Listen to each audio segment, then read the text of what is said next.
You're tuned in to WFGM Radio 835, the premier source of news, music, and programming on the inner planets. I'm Matt Dahan, your narrator. Today's story, The Great Enchantress. In Episode 4, both Itzal and Dakkar called Margaret by this title. What does it mean exactly?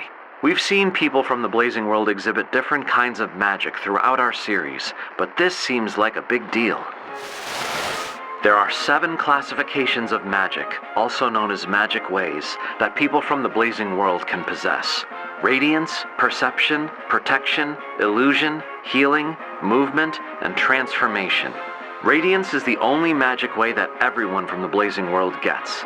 Someone who has the additional mastery of any of the other 6 is considered rare. A person who has crossed 1 or 2 thresholds is gifted.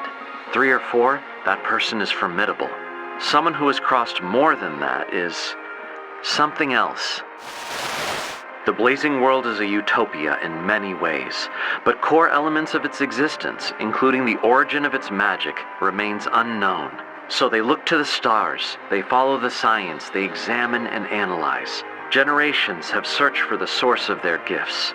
On the more distant reaches, clans have sprung up around each pillar of magical discipline, seeking enlightenment through faith and ritual.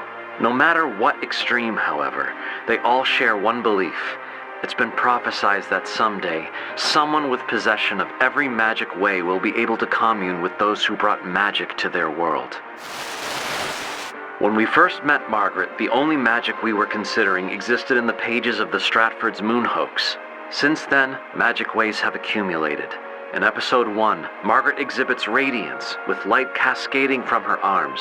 In Episode 2, movement, shifting the brick satellite into motion. Episode 3, transformation, turning wood into gold. Episode 4, protection, shielding Dakkar from harm during the Battle of Lincoln Island.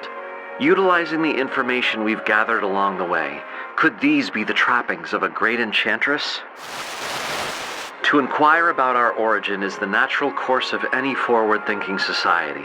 That's why we sent the Voyager probes beyond our solar system and into deep space. That's why submersibles troll the floor of Challenger Deep.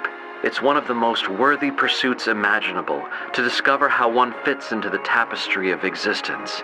The path towards clarity is ever evolving and rarely easy.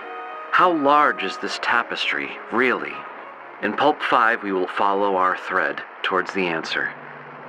This has been Matt Dahan with the WFGM Radio 835 News Update, reminding you not to be scared of the dark.